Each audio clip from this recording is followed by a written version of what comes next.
রব্বে কারীম আল্লাহ তাআলা ডাক দিয়ে বলেন, ওয়া ইবাদুর রহমানিল্লাযীনা ইয়ামশুনা আলাল আরদি হাওনা। মুসলমান ভাইরা আমার সর্বপ্রথম একটা কথা হলো, যতবার পবিত্র কোরআন তেলাওয়াত করব, আপনাদের হক হলো পবিত্র কোরআনের তেলাওয়াত শোনার পর প্রত্যেকে আল্লাহু আকবারের প্রতিধ্বনি দেওয়া। পারবেন তো ইনশাআল্লাহ? আল্লাহ তাআলা বলেন, এই দুনিয়ার মানুষেরা শোনো, আমি আল্লাহ পাক রব্বুল আমিন তোমাদেরকে তৈরি করলাম, তোমাদের পৃথিবীর ভিতরে গমন করলাম। মনে রাখবা অহংকারটা হলো আমি আল্লাহ পাকের চাদর। এ বিশালতা আকাশ, নবমণ্ডল এবং ভূমণ্ডল, আকাশের ভিতরে যে চাঁদ দেখো, ওই চাঁদটা আমি আল্লাহ বানাইছি। যেই লাইট গুলো তোমরা দেখো, কোটি কোটি টাকার বিল প্রয়োগ করো, এই লাইট গুলোর কোনো প্রয়োজন হয় না। বিনামূল্যে আমি আল্লাহ তাআলা তোমাদের জন্য আকাশের ভিতরে স্পেশাল লাইট সূর্যের ব্যবস্থা করে দিয়েছি। এত বড় সূর্য আমি আল্লাহ তাআলা বানাইলাম, এত বড় লাইট দিলাম, তোমাকে কোনোদিন বিল দেওয়া লাগে নাই, তোমার কোনোদিনও আলাদা পরেশানও করতে লাগে নাই। ফ্রি আমি আল্লাহ তাআলা দিলাম। সুতরাং মনে রাখবা, অহংকারে কিন্তু আমি আল্লাহ তাআলাকেই মানাই। এজন্য দোস্ত, অন্তর থেকে শুকরিয়া আদায় করা লাগবে। রব্বে কারীম ডাক দিয়ে বলে, এই দুনিয়ার মানুষেরা শোনো, আজকে যারা তোমরা মায়ের গর্ভ থেকে বাইর হয়ে কোটি কোটি টাকার সম্পদের মালিক হয়ে যারা অহংকারের পথে তোমরা পা বাড়াইলাম, মনে রাখবা এই অহংকারটাই তোমাকে ধূলিসাৎ করে দিবে। পবিত্র কোরআনে আমার আল্লাহ তাআলা বলেন, এই অহংকার করেছে দুনিয়ার ভিতরে একজন, যিনি সারা পৃথিবীর বাদশা ছিল, নাম তার ফিরআউন। ফিরআউন নিজেকে যখন আল্লাহ বলে দাবি করে, আমার আল্লাহ তাআলা ওই সময় পবিত্র কোরআনের ভিতরে বাকারা সূরার ভিতরে বলেন, আল্লাহু লা ইলাহা ইল্লাহু। আমার আল্লাহ তাআলা ডাক দিয়ে বলে, দুনিয়ার মানুষেরা শোনো, ওই যে ফিরআউন নিজেকে আল্লাহ বলে দাবি করলো, তোমরা তো জানো না, ওই ফিরআউন যখন রাতের অন্ধকার হয়ে যায়, প্রতিদিন যখন মাগরিবের আযান দিয়া ফেলে, ওই ফিরআউনও নিচেও কিন্তু এক পাহাড়ের উপরের মধ্যে যাইয়া রব্বে কারীমকেও কিন্তু ডাক দেয়। সুবহানাল্লাহ। এই মুসলমান শোনো, সারাদিন পৃথিবীর মানুষগুলোর কাছে নিজেকে আল্লাহ বলে দাবি করে, আর যখন সন্ধ্যা হয়, আশ্চর্যের ব্যাপার হলো, মুসা পয়গম্বর রব্বে কারীম আল্লাহকে ডাক দিয়ে বলেন, ও মালিক রে, এই ফিরআউনটা আমাকে সারা জীবন জ্বালাইলো, আপনাকেও কিন্তু কম জ্বালায় না। সব জায়গার ভিতরে শুধুমাত্র প্যাঁচ লাগায় দেয় আর নিজেকে আল্লাহ বলে দাবি করে। ও মালিক রে, কেন তুমি ফিরআউনকে ধ্বংস করে দাও না? আমার আল্লাহ বলে, মুসা রে শোন, কেন আমি ফিরআউনকে ধ্বংস করি না, শোন। কেননা সন্ধ্যা যখন বেলা হয়ে যায়, ওই ফিরআউনও কিন্তু পাহাড়ের মধ্যে যাইয়া আমি আল্লাহর কাছে সিজদায় লুটিয়ে পড়ে। আল্লাহু আকবার। ওই ফিরআউন সন্ধ্যা বেলায় যখন হয়ে যায়, আমি আল্লাহকে ডাক দিয়ে বলে, মালিক রে, আমি জানি এই চাঁদ তুমি বানাইছো, সূর্য তোমার বানা, গ্রহ নক্ষত্র তারকারাজি, আসমান জমিন বৃক্ষরাজি, সব কিছু তোমার বানানো। আমি স্বীকার করি আয় আল্লাহ, কিন্তু আমার দিলের ভিতরে তামান্না হলো, মরণের পর তোর কাছে জান্নাত চাই না, দুনিয়ার ভিতরে দুনিয়ার রাজত্বই আমি চাই। এজন্য আমার আল্লাহ বলে, যেহেতু আমি আল্লাহকেও সে অন্ধকারে স্বীকার করে, এই জন্য শত শত জ্বালার পরেও তারপরে ধ্বংস করি না। মুসলমান ভাইয়ের আমার শোনো, ফিরআউন অহংকার করেছে, নিজেকে আল্লাহ বলে দাবি করেছে, মনের ভিতরে সেই সন্ধ্যার সময় আল্লাহকে যেমন স্বীকার করেছে, যদি দিনের বেলাও আল্লাহকেও যদি স্বীকার করত, তাহলে এই পৃথিবীর জমিনের ভিতরে সে কখনো ধ্বংস হয়ে যেত না। অহংকার দোস্ত মারাত্মক একটা জিনিস। অহংকার একজন ফিরআউনকে ঠিক থাকতে দেয় নাই। সে তো আল্লাহর দুশমন, নবীদের দুশমন। ঠিক তেমনি ভাবে একজন পয়গম্বরকেও এই অহংকার ঠিক থাকতে দেয় নাই। বলেন সুবহানাল্লাহ। এটা বড় আশ্চর্যের বিষয়। আর একটু ভূমিকা বলবো। রব্বে কারীম আল্লাহ তাআলা ডাক দিয়ে বলে, পৃথিবীর জমিন আমি আল্লাহ বানাইলাম, জমিন বানাইলাম, সূর্য বানাইলাম। আমি আল্লাহ তাআলা কত বড় ব্রেনের অধিকারী, কত জ্ঞানের অধিকারী। একটু তুলনা দেওয়ার পরে মূল আলোচনার দিকে যাব। কেন তোমরা আমি আল্লাহকে সিজদা করবা? কেন আমি আল্লাহকে গ্রহণ করবা? কেন তোমরা অহংকার করবা না? একটি মাত্র তুলনা দিলে বুঝতে পারবেন। পবিত্র কোরআনের ভিতরে আমার আল্লাহ পাক রব্বুল আমিন সূরাতুল মুলকের 19 নম্বর আয়াতে বলেন, আওয়ালাম ইয়ারাউ ইলাত তায়রি ফাওকাহুম সাফাতিন ওয়া ইয়াকবিদনা মা ইউমসিকুহুন্না ইল্লার রাহমান। আমার আল্লাহ তাআলা ডাক দিয়ে বলে, দুনিয়ার মানুষেরা শোনো, ওই যে আকাশের ভিতরে তাকাও, ওই পাখিগুলো আকাশের ভিতরে কেমনে ওড়ে, কখনো নিজের ডানাগুলো মেলে দেয়, আবার কখনো গুটিয়ে নেয়। আল্লাহ বলে, মা ইউমসিকুহুন্না ইল্লার রাহমান। নিজের ডানাগুলো যখন গুটিয়ে নেয় তখনও আকাশের ভিতরে স্থির থাকে, আবার যখন ডানাগুলো মেলে দেয় তখনও আকাশের ভিতরে স্থির থাকে। বলেন সুবহানাল্লাহ। বড় প্রশ্নের ব্যাপার হলো এইটা, যে আকাশের মধ্যে যখন পাখিগুলো ডানাগুলো মেলে দেয় তখন ওরাটা স্বাভাবিক, কিন্তু যখন তার ডানাগুলো গুটিয়ে নেয় তাহলে কেমনি আকাশের ভিতরে ওড়ে? আল্লাহ বলে, মা ইউমসিকুহুন্না ইল্লার রাহমান। দুনিয়ার কোন বিজ্ঞান এই পাখিটাকে স্থির রাখে না, বরং আমি আল্লাহ তাআলা সেই পাখিটাকে আকাশের ভিতরে স্থির রাখি। সুবহানাল্লাহ। আল্লাহ বলে, ইল্লার রহমান, তোমার আল্লাহ ছাড়া কে এই পাখিটাকে উড়ায়? আল্লাহ বলে, এই পাখিটাকে আমি আল্লাহ তাআলা আকাশের ভিতরে উড়াইলাম। শুধুমাত্র তাই নয়, আল্লাহ বলে অনেকগুলো পাখি বানাইলাম, এক একটা পাখির এক একটা গুণ রয়েছে। আমি আল্লাহ তাআলা সবকিছুর কুদরতওয়ালা। দুনিয়ার কোনো মানুষ এই পাখিটাকে বানায় নাই। বিজ্ঞানীরা পাখিকে নিয়ে গবেষণা করেছেন। আমার আল্লাহ তাআলা বলে, পৃথিবীর জমিনের ভিতরে ছোট্ট সাইজের একটা পাখি বানাইলাম। এই পাখির থেকে ছোট পাখি আর দুনিয়ার ভিতরে নাই। সুবহানাল্লাহ। হামিং বার্ড, বিজ্ঞানীরা বলে হামিং বার্ড পৃথিবীর সবথেকে ছোট পাখি। সুবহানাল্লাহ বলে, the smallest bird in the world, just only 1 second the bird can flap its wing 80 times. Allahu Akbar. বিজ্ঞানীরা বলে, হে দুনিয়ার মানুষেরা শোনো, the smallest bird, সবথেকে ছোট সাইজের পাখি। বিজ্ঞান তথ্য দিলেন, এই পাখিটা দুনিয়ার সবথেকে ছোট পাখি। just only 1 second the bird can flap its wing 80 times.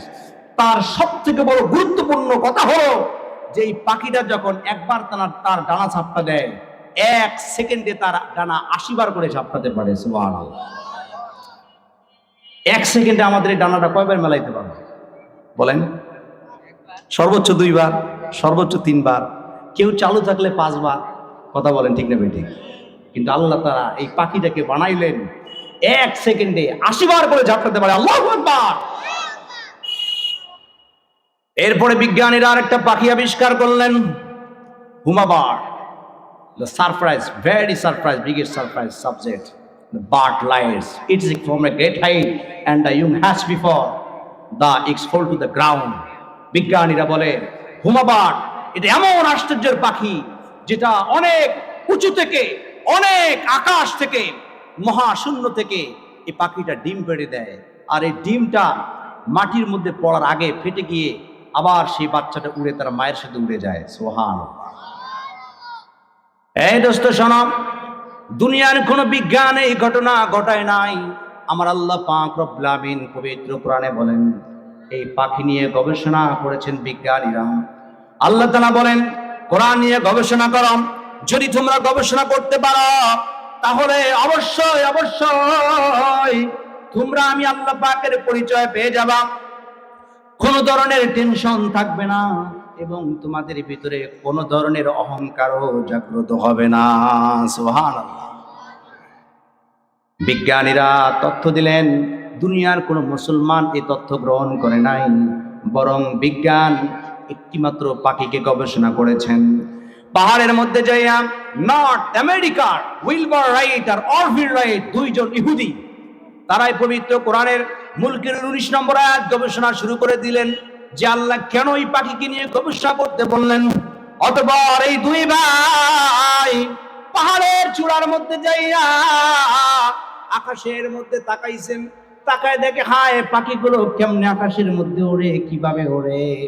চিন্তার মধ্যে পড়ে গেলেন, না যদি আমরাও মানুষেরা এভাবে আকাশে উঠতে পারতাম তাহলে আমাদের এই দুনিয়াটা কতই না স্মার্ট দুনিয়া হয়ে যেত। সুবহানাল্লাহ। দুইজন ইহুদি উইলবার রাইট অরভিল রাইট পাহাড়ের মধ্যে যাইয়া মাথাটা উপরের দিকে করে পাখি নিয়ে গবেষণা করলেন, কত ছবি চোখের মধ্যে আঁকলেন। অতঃপর চিন্তা করলেন হায় পাখিটা কেমনে ওড়ে। আল্লাহ গবেষণা করতে বললেন, ইহুদি দুইজন গবেষণা শুরু করে দিলেন। চিন্তা করে দেখলেন এই পাখিটা মূলত অন্য কোন কিছুর সাহায্যে ওড়ে না, বরং তাদের ডানা ঝাপটানোর সাথে যে বাতাসটা প্রবাহিত হয় ওই বাতাসের মাধ্যমেই মূলত ওড়ে। সুবহানাল্লাহ। শুরু হয়ে গেল তাদের গবেষণা। গবেষণাগারে যাইয়া ওই পাখি নিয়ে গবেষণা করলেন। অতঃপর তারা শক্ত ইঞ্জিন প্রবাহিত একটি তারা টেকনোলজি মেশিন তৈরি করলেন। অতঃপর এত বড় প্রবাহিত বাতাস প্রবাহিত একটি ইঞ্জিন তৈরি করলেন। এরপরে 1903 সালে তারা সর্বপ্রথম বিমান আবিষ্কার করে। আল্লাহু আকবার। এই মুসলমান, বিমান কোন মানুষের সাধারণ করা তৈরি জিনিস নয়। আল্লাহর কোরআন সূরাতুল মুলকের 19 নম্বর আয়াত গবেষণা করে, এই আয়াত গবেষণা করে, পাখিকে গবেষণা করে একমাত্র দুনিয়ার ভিতরে বিমান তৈরি হয়ে গেল। আল্লাহর কোরআন গবেষণা করে বিমান তৈরি হয়ে যায়। বিজ্ঞানীরা বিমান তৈরি করলেন। এরপরে বিমান তৈরি করতে করতে এমন এক আশ্চর্য রকেট তৈরি করলেন যার নাম হলো অ্যাপোলো 11। সুবহানাল্লাহ বলি। অ্যাপোলো 11 তৈরি করলেন, যেটা মাত্র 1 সেকেন্ডে, কত সেকেন্ড? 1 সেকেন্ডে 11 কিলোমিটার পর্যন্ত বেগে চলতে পারে। সহজ কথা চাচা, 1 সেকেন্ডে কয় কিলো? 11 কিলোমিটার। 1 মিনিটে 660 কিলোমিটার। সুবহানাল্লাহ বলবেন না? আর 1 ঘন্টায় 39,000 কিলোমিটার। আল্লাহু আকবার। 1 ঘন্টা 39,000 কিলোমিটার। বিজ্ঞানীরা, সায়েন্টিফিক বিজ্ঞান গবেষণা করলেন। নর্থ আমেরিকার স্কাই সম্পর্কে যারা গবেষণা করেন, আকাশ নিয়ে, মহাশূন্য নিয়ে গবেষণা করতে করতে এক পর্যায়ে চিন্তা করলেন আকাশের ভিতরে যে চাঁদকে আল্লাহ তৈরি করলেন, এই চাঁদে কিভাবে যাওয়া যায়। আল্লাহু আকবার বলবেন না? মুসলমান ভাইরা আমার শোনো, এই পৃথিবীর জমিনের ভিতরে নাসা বিজ্ঞান নীল আর্মস্ট্রং চিন্তা করলেন কিভাবে সেই চাঁদের মধ্যে যাওয়া যায়।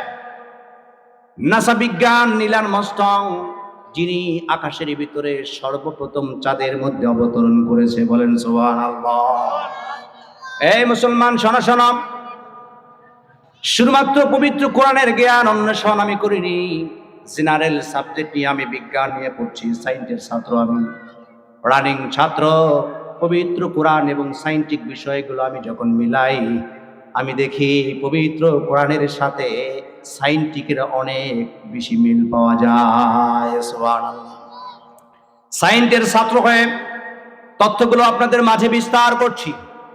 নাসা বিজ্ঞান নীলার মাস্টার এই দুনিয়ার সর্বপ্রথম আকাশের মধ্যে যাইয়া কোন রকেটের মধ্যে গেলেন, সেটা হলো অ্যাপোলো 11, যেটা 1 ঘন্টায় 39,000 কিলোমিটার বেগে চলতে পারে। এরকম একটি রকেটের মধ্যে আরোহণ করলেন, অতঃপর চাঁদের মধ্যে চলে গেলেন। সেই চাঁদের মধ্যে গিয়ে দেখে, আল্লাহু আকবার, আল্লাহু আকবার, ওই চাঁদের মধ্যে গিয়ে দেখে আল্লাহু আকবার, মনে হয় কে জানি চাঁদটাকে ফাটাইছে, আর আবার কে জানি ওই চাঁদটাকে জোড়া লাগায় দিছে। সুবহানাল্লাহ। নীল আর্মস্ট্রং সেখানে গিয়ে কয়, হায়, এই পৃথিবীর ভিতরে সর্বপ্রথম অ্যাপোলো 11 তৈরি হলো, বিমান অন্যান্য তৈরি হয়েছে, আমার আগে এই চাঁদের মধ্যে দুনিয়ার থেকে কেউ আসে নাই, তাহলে এই চাঁদকে কে ফাটালো? কার এত বড় সাহস এই চাঁদের মধ্যে আমার আগে এসেছে? চিন্তার মধ্যে পড়ে গেলেন, হায়, কিভাবে সম্ভব এই চাঁদ ফাটলো কিভাবে? অতঃপর চাঁদের মধ্যে গবেষণাগারের কোনো জিনিস নিয়ে না যাওয়ার কারণে সেখানে ফাটল থেকে কিছু মাটি তুলে নিলেন। বলেন সুবহানাল্লাহ। এই মুসলমান ভাইয়ের আমার, সোনা মাটি নিলেন। এরপরে হঠাৎ করে লক্ষ্য করে দেখে সেই জায়গার ভিতরে এমন জায়গার থেকে এমন কিছু আওয়াজ, আশ্চর্য আওয়াজ আসে। চিন্তার মধ্যে পড়ে গেলেন, হায়, এই জায়গার ভিতরে কেমন যদি মধুর মধুর শব্দগুলো আসে। বলেন সুবহানাল্লাহ। আশহাদু আল্লা ইলাহা ইল্লাল্লাহু মুহাম্মাদুর রাসূলুল্লাহ। এমন এমন আওয়াজ আসা শুরু হয়ে গেলাম। নীল আর্মস্ট্রং চিন্তা করে দেখে, হায় রে হায়, এটা কোনো সাধারণ আওয়াজ না, এটা হলো সেই আওয়াজ পাওয়া যায় যেই আওয়াজ দুনিয়ার জমিনের ভিতরে প্রত্যেকটা মসজিদের মিনার থেকে আজানের ধ্বনি আসে। সুবহানাল্লাহ। আরে চাঁদের মধ্যে যেই আজানের শব্দ শোনা যায়, হাজার হাজার কিলোমিটার দূরত্বে সেই চাঁদের মধ্যে নামলেন। অতঃপর সেই জায়গার ভিতরে আজানের শব্দ শোনা যায়। পৃথিবীর এই জমিনের ভিতরে একটা মাইকের শব্দ সর্বোচ্চ 4-5 কিলোমিটার যায়, কিন্তু এই জমিন থেকে এই আজানের শব্দ সেখানে তো যাওয়া কোনোভাবেই সম্ভব নয়। চিন্তায় পড়ে গেলেন, কিভাবে কোন জায়গা থেকে আওয়াজগুলো আসে। অতঃপর লক্ষ্য করে দেখেন, এটাও একটা রহস্যজনক বিষয়। কথা বলেন ঠিক কিনা? আলোচনা খারাপ লাগতেছে? আপনারা বিরক্ত হচ্ছেন? চলবে তো ইনশাআল্লাহ। চিন্তার মধ্যে পড়ে গেলেন, কিভাবে সম্ভব? আজানের ধ্বনি এই চাঁদের মধ্যে কে পাঠালো? কিভাবে আওয়াজ এই আকাশের ভিতরে আসে? সেখানে কোনো গবেষণা করার জিনিস নিয়ে যায় নাই। সেখান থেকে ফাটলের জায়গা থেকে মাটি নিলেন, আর আজানের সেই রহস্য টপিকটা একটু লিস্টের মধ্যে রাখলেন। পৃথিবীর জমিনের ভিতরে অবতরণ করলেন। নীল আর্মস্ট্রং ছিলেন ইহুদি ধর্মের লোক, সেও একজন ইহুদি। চিন্তার মধ্যে পড়ে গেলেন, কিভাবে এটার সলিউশন পাওয়া যায়। পৃথিবীর মধ্যে চলে আসলেন, গবেষণাগারে ঢুকে গেলেন। গবেষণাগারের ভিতরে যাইয়া 6 মাস পর্যন্ত সেই জায়গার ভিতরে গবেষণা চালালো। অতঃপর গবেষণা করতে করতে দেখে, হায় হায়, এই মাটিটা, চাঁদের মাটিটা কে জানি 1450 বছর আগে পাঠিয়ে দিয়েছে। এই মুসলমান শোনো, চিন্তার ভিতরে পড়ে গেলেন, 1450 বছর আগের ফাটা। আবার মনের ভিতরে মনকে সান্ত্বনা দিতে পারে না, কেমনে সম্ভব? আমার আগে কেউ তো আকাশের ভিতরে যায় নাই, তাহলে কে পাঠাইলো? নাম শুনছেন, এই পৃথিবীর জমিনের ভিতরে একজন পয়গম্বরের আবির্ভাব ঘটেছে, তার নাম হলো মুহাম্মাদুর রাসূলুল্লাহ। ইহুদি নবীকে চেনে না, নবীর পরিচয় জানে না, নাম শুনেছে মুহাম্মদ রাসূলুল্লাহ, তার কাছে পবিত্র কোরআন নাজিল হয়েছে, অতঃপর এটাও শুনলেন তার কাছে নাকি হাদিস আছে। 10 লক্ষ হাদিসের বাণী আমার পয়গম্বর শোনাইছেন। অতঃপর হাদিস নিয়ে গবেষণা শুরু করে দিলেন। হাদিস গবেষণা করে এটাই পেলেন, হায় হায় এমন এক সময় আসছে যে সময় আপন নবীর চাচা আপন বাচ্চাকে ডাক দিয়ে বলছেন, আরে মুহাম্মদ শোনো, এই যে আকাশের ভিতরে চাঁদ আছে রে, এ মুহাম্মদ, যদি তুমি ওই আকাশের চাঁদকে দুখণ্ডিত করতে পারো, মুহাম্মদ রে, আমি আবু জাহেল হওয়ার পরেও আমি যদি দেখি চাঁদকে দুখণ্ডিত করতে পারো, তাহলে আমিও মুসলমান হয়ে যাব। হাদিসটা পড়লেন, হাদিস পড়লেন। আল্লাহর নবী সাল্লাল্লাহু আলাইহি সাল্লামের চাচার এই কথা যখন শুনেছেন, সঙ্গে সঙ্গে তার শাহাদাত আঙ্গুল আকাশের মধ্যে উড্ডীন করলেন। উড্ডীন করতে দেরি হইছে, আর চাঁদ দুখণ্ডিত হইতে দেরি হয় না। নীলার মাস্টং চিন্তার মধ্যে পড়ে গেলেন, হায়, এই হাদিসটার তারিখ কত, কত তারিখে এই হাদিস বর্ণনা হয়েছে, আবার এই নবীর জন্মটাও বা কত সালে, মারাও গেছেন কত সালে। হায় হায়, তারিখ মিলায় দেখে গবেষণার মধ্যে পাওয়া গেছে চাঁদ ফেটে গেছে 1450 বছর আগে, আর আমার নবী ও পৃথিবীর জমিন থেকে বিদায় হওয়ারও 1450 বছর হয়ে গেছে। এ মুসলমান শোনো, নাসা বিজ্ঞান ইলান মাস্টার আকাশের ভিতরে যাইয়া চাঁদ গবেষণা করলেন। অতঃপর যখন দেখলেন, হায় হায়, এটা হলো মুহাম্মদ রাসূলুল্লাহ সাল্লাল্লাহু আলাইহি সাল্লাম, তার হাতের ইশারার মধ্যে চাঁদ দুখণ্ডিত হয়ে গেছে। চিন্তা করে নাই, আর দেরি করে নাই, নীলার মস্তাং ডাক দিয়ে বলে, হে দুনিয়ার মানুষেরা, খাদেম কুদ্দাম কই, আয় আয় আয়, আমার নিকটের মধ্যে চলে আয়। সঙ্গে সঙ্গে ডাক দিলেন, খাদেমকে ডাক দিয়ে বলে, দেখ দেখ কোন জায়গার ভিতরে আলেম আছে, আবার আমাকে সেই জায়গার ভিতরে নিয়ে যা, জলদি করে নিয়ে যা, আমাকে সেই আলেমের নিকটের মধ্যে যাইয়া হাতটা ধরায় দিয়া মধুর কালিমাটা শিখায় দে, আমিও নীলার মস্তং মুসলমান হয়ে যাই। এই মুসলমান ভাইয়ের আমার, শোনো, কি বুঝাতে চাই, যেই নীলান মস্তং, যেই ব্রেনের বাহুবলে এত বড় সাধ্য হাসিল করে ফেলছেন, একটা মানুষ এই পৃথিবীর জমিন থেকে চাঁদ পর্যন্ত গেল, যেই ব্রেনের মাধ্যমে গেলেন, ওই ব্রেনটা বলেন কত বড়, যে ব্রেনের বাহুবলে এত কিছু করলেন, এত শক্ত কাজ হাসিল করলেন, আবার যেই বেধাটা, যে ব্রেনটা যিনি দিয়েছেন সেই আল্লাহ আবার কত বড়।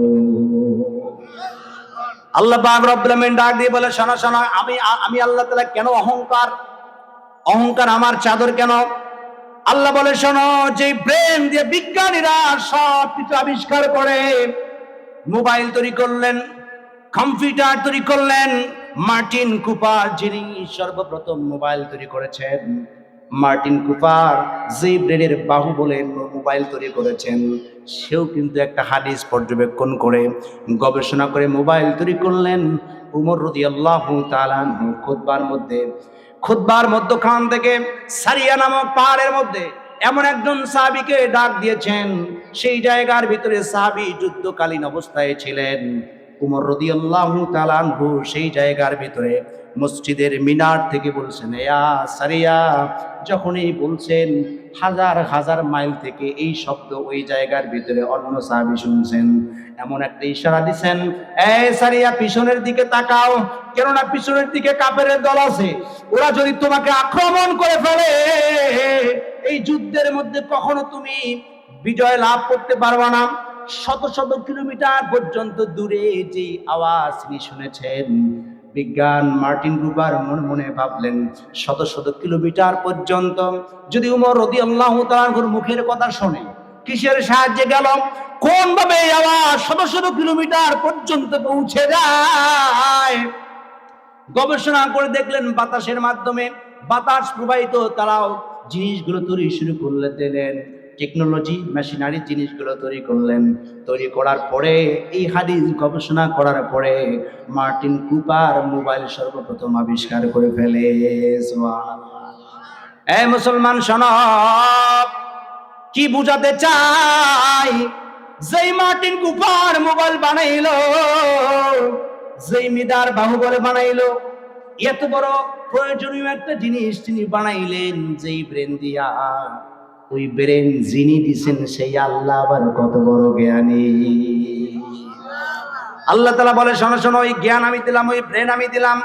সুতরাং পৃথিবীর জমিনের মানুষেরা শোনো, কোটি টাকার সম্পদের মালিক হইয়া অহংকার করবে না। অহংকার করলে আমি আল্লাহ তাআলা পয়গম্বরকেও ছাড় দেই নাই। বলেন আল্লাহু আকবার। এটা সা ওটা সা। আলহামদুলিল্লাহ। আপনারা যদি কেউ ওঠার প্রয়োজন হয় আমার কাছে ছুটি নেবেন, এটা ক্লাস, ঠিক আছে তো? আপনারা কি বিরক্ত হচ্ছেন? হ্যাঁ, বিরক্ত হচ্ছেন? এটা গজল শোনাবো, গজল শোনাবো। এটা জায়গার নাম কি? হ্যাঁ, সামজুরবিটা। শোনো শোনো সামজুরবিটা বাসি শোনো দিয়া মন, ভালো লাগলো আপনাদের এই মাহফিল আয়োজন। শোনো শোনো সামজুরবিটা বাসি শোনো দিয়া মন, ভালো লাগলো আপনাদের এই সুন্দর আয়োজন। এই মাহফিলে আনেওয়ালা মুসলমান সবাই, কারো গায়ে চর্ম নাই আর জামাত লেখা নাই। এই মাহফিলে আনেওয়ালা মুসলমান সবাই, কারো গায়ে আওয়ামী লীগ আর বিএনপি লেখা নাই। আমরা সবাই আল্লাহর গোলাম, আমরা সবাই আল্লাহর গোলাম, জান্নাতে যেতে চাই। কারা কারা জান্নাতে যাবেন হাতে নারা দেন সবাই, হাতে নারা দেন সবাই। কারা কারা জান্নাতে যাবেন আল্লাহু আকবার বলেন সবাই। চলবে চলবে আলোচনা ইনশাআল্লাহ। ভাইরা আমার, ঠান্ডা দিন বেশিক্ষণ সময় নেওয়া যাবে না।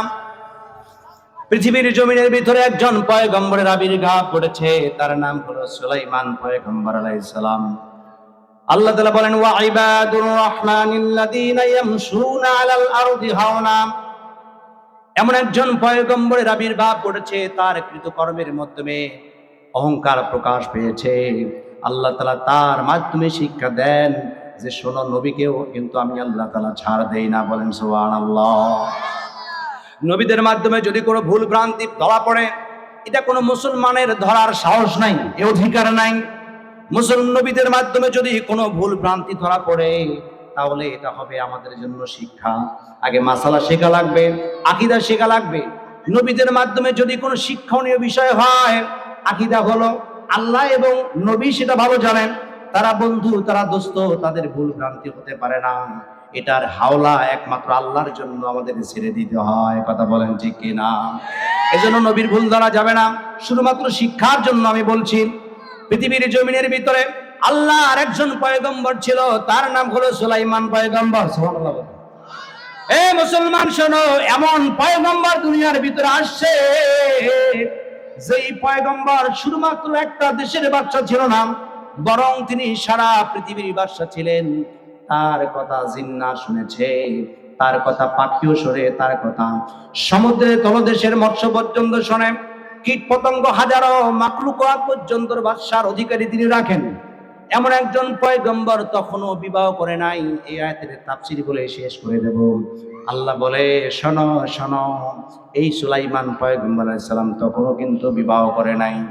রাজ্যের ভিতরে হুকুম করে দিলেন, এই মন্ত্রীরা শোনো, আমি সুলাইমান পয়গম্বর আলাইহিস সালাম বিবাহ করতে চাই, তবে শর্ত হলো 6 গুণের নারী যদি কোনো জায়গার ভিতরে পাওয়া যায়, তাহলে 6 গুণের নারী হলে কিন্তু আমি বিবাহ করতে রাজি আছি। বলেন সুবহানাল্লাহ। 1 নাম্বার গুণ লাগবে, এই মেয়েটাকে অবশ্যই আল্লাহওয়ালা হওয়া লাগবে। বলেন সুবহানাল্লাহ। 1 নাম্বার গুণ হলো আল্লাহওয়ালা হওয়া লাগবে। 2 নাম্বার গুণ হলো অবশ্যই তাকে শিক্ষিত হওয়া লাগবে, বংশওয়ালা হওয়া লাগবে। 3 নাম্বার, 4 নাম্বার হলো পরহেজগার হওয়া লাগবে, আর 5 নাম্বার হলো আমানতদার হওয়া লাগবে। 6 নাম্বার হলো সৎ চরিত্রওয়ালা হওয়া লাগবে। বলেন সুবহানাল্লাহ। পয়গম্বরের মাধ্যমে শিক্ষা দেওয়া হলো দুনিয়ার মানুষেরা যদি কোনো কাউকে বিবাহর প্রয়োজন হয়ে যায়, অবশ্যই সেই মানুষটাকে 6 গুণের নারী দেখে বিবাহ করা লাগবে। কিন্তু আমাদের সমাজের ভিতরে আমরা যুবক যারা আছি, মেয়ে দেখি এমন মেয়ে যে মেয়েটা ফেসবুক চালাইতে পারে কিনা, কথা বলেন ঠিক কিনা? আমাদের চিনতে পারবো না মেয়ে ফেসবুক চালাইতে পারে কিনা,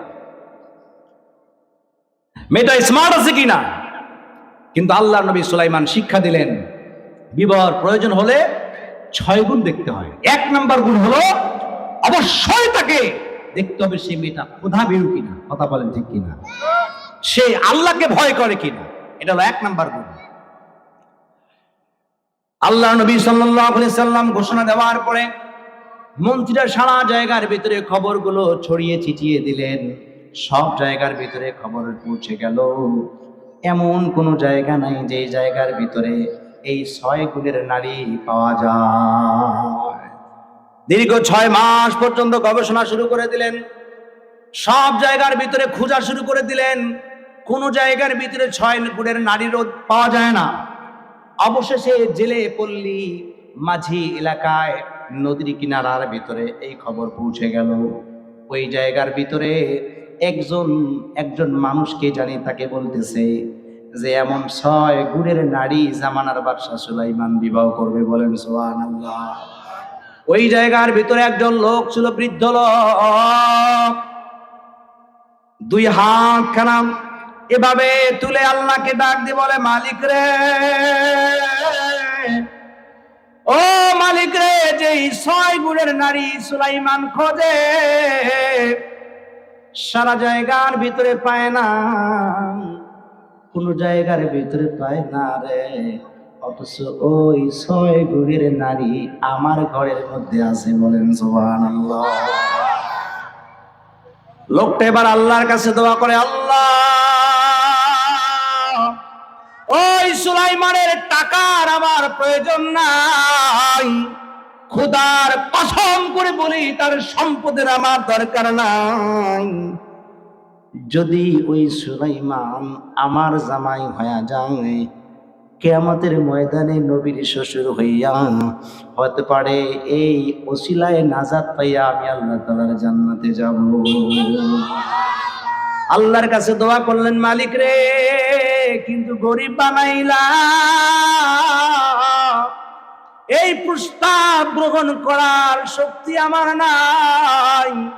মনের মধ্যে ব্যথা নিয়া, কষ্ট নিয়া সুলাইমান পয়গম্বর বাড়ির মধ্যে চলে গেলেন। আপন বিবিকে ডাক দিয়ে বলে, বিবি রে, শুনছনি জামানার বাদশা সুলাইমান পয়গম্বর বিবাহ করবে, কিন্তু 6 গুণের নারী খোঁজে কোনো জায়গার ভিতরে পায় না, অথচ দেখ আমার ঘরের ভিতরে সেই 6 গুণের নারী আছে, বলেন সুবহানাল্লাহ। যখন বিবি এই কথা শুনছেন, ডাক দিয়ে বললেন, কি বললেন? যা বলছেন বলছেন, খবরদার এই উচ্চারণ যেন আর দ্বিতীয়বার না হয়। সুলাইমান বাদশা, তার টাকার অভাব নাই, পয়সার অভাব নাই, সে বাদশা। এই খবর যদি কোনোভাবে তার মন্ত্রীরা শোনে, তাহলে আমাদের এই এলাকায় থাকতে দেবে না। আমরা জেলে, আমার 3 বেলার খাবার নাই, আমাদের টাকা নাই, আমরা গরিব, অসহায়। খবরদার এই আওয়াজ ওনার বাইরে না যায়, বলেন সুবহানাল্লাহ। স্বামী চলে গেলেন বাইরে। এবার স্ত্রী 2 হাত তুলে মালিককে ডাক দিয়ে বলে, আল্লাহ, স্বামী আমার বলে গেল, আমার মনটা চায়, ও মালিক রে, ওই সুলাইমান যদি আমার জামাই হয়ে যাইত, আমিও শাশুড়ি হইয়া নাজাত পাইয়া কমপক্ষে জান্নাতে যাইতে পারতাম, বলেন সুবহানাল্লাহ। কিন্তু গরিব বানাইলা, যার কারণে আমরা তার কাছে প্রস্তাব দিতে পারি না, বলেন সুবহানাল্লাহ। মুসলমান ভাইরা আমার শোনো, পরের দিন আসরের পরে পরে মাগরিবের আগে আগে চিন্তার মধ্যে পড়ে গেলেন। আপন মেয়ে কন্যাকে বাইরে বাইরে করে মাথার মধ্যে তেল দেওয়া শুরু করে দিয়েছেন। মাথার মধ্যে তেল দেয় আর মা ডাক দিয়ে বলে, ও মেরে শুনছো, এমন একজন বাদশাহ সুলাইমান পয়গম্বর বিবাহ করবে, 6 গুণের নারী খোঁজে, কোন জায়গার ভিতরে পায় না। অথচ তোমাকে আমরা এমন ভাবে মানুষ করলাম, তুমি এমন কোনো দিন নাই আমাদের চোখের মধ্যে পড়ে নাই যে তুমি এমন কোনো দিন তাহাজ্জুদের নামাজ না পড়ে ঘুমাইছো। আমের মেয়েটা বড় আমলদার, সারাত্র নামাজ আদায় করে, তাহাজ্জুদের নামাজ ছাড়া ঘুমায় না। দিনের বেলায় মালিকের রোজা আদায় করে, জীবনে কোনোদিন চাচাতো ভাই তাকে দেখে নাই, ফুফাতো ভাইও কোনোদিন দেখে নাই। পর্দাওয়ালা, পরহেজগার এমন একজন মেয়ে ডাক দিয়ে বললেন, মা রে, গরিব হওয়ার কারণে সুলাইমানের সাথে তোমার বিবাহ হবে না। সুবহানাল্লাহ বলেন। মুসলমান ভাইয়েরা আমার শোনো, কি বোঝাতে চাই? কোন দিকে মনোযোগ দিবেন না। আল্লাহর নবী সুলাইমান পয়গম্বর এই প্রস্তাব দেওয়ার পরে পরে, এই মেয়েটা মার কথা শোনার পরে পরে বললেন, মা যদি ঘটনা হইতো তাহলে আমার জন্য ভালো হয়ে যাইতো। সুবহানাল্লাহ। এই কথা যখন শুনছে, মা হাত তুলে দিছে একটা থাপ্পড়। আরে বেড়ে, কি বলো তুমি? আমরা গরিব, টাকা নাই, পয়সা নাই, 3 বেলার খাবার নাই। খবরদার, যা বলছো বলছো, আর দ্বিতীয়বার যেন এই কথাটা উচ্চারণ হয়। ও ওরটা বুঝুক, আমরা আমারটা থাকি। যদি শোনে তাহলে এলাকার মধ্যে থাকা হবে না। বলেন সুবহানাল্লাহ। এদিকে সুন্দর করে মেয়েটি একটা চিঠি লিখলেন। বলেন সুবহানাল্লাহ। তৎকালীন চিঠি লিখলেন, সাদা একটা পত্রে চিঠি লিখলেন। চিঠির মধ্যে কিছু লেখা ছিল যে, পয়গম্বর সুলাইমান, আমি আপনার টাকার লোভে পড়ি না, আপনার সম্পদের লোভে পড়ি নাই, আপনি বাদশাহ এই জন্য না, আমি আপনাকে বিবাহের প্রস্তাব দিলাম, আপনি নবী, আপনার জীবনে একাই গোসল করা লাগবে না, আমি নিজ হাতে আপনাকে গোসল করাই দেবো। বলেন সুবহানাল্লাহ। আপনাকে জীবনে নিজের হাত দিয়ে দাঁত ব্রাশ করা লাগবে না, আমার নিজের হাত দিয়ে আমি আপনাকে ব্রাশ করে দেবো। বলেন সুবহানাল্লাহ। এই মর্মে একটা সুন্দর চিঠি লিখলেন। চিঠি লিখে তার কাছে রাখলেন। অতঃপর এদিকে 6 মাস হয়ে যায়, এরকম নারী পায় না। সুবহানাল্লাহ। আবার মিটিং বসলাম। পয়গম্বর আলাইহিস সালাম ঘোষণা করলেন, হে মন্ত্রী দলেরা, কে কোথায় আসো, জলদি করে আয়। কোন জায়গার ভিতরে মেয়ের তত্ত্ব পাওয়া গেল নাকি শোনাও।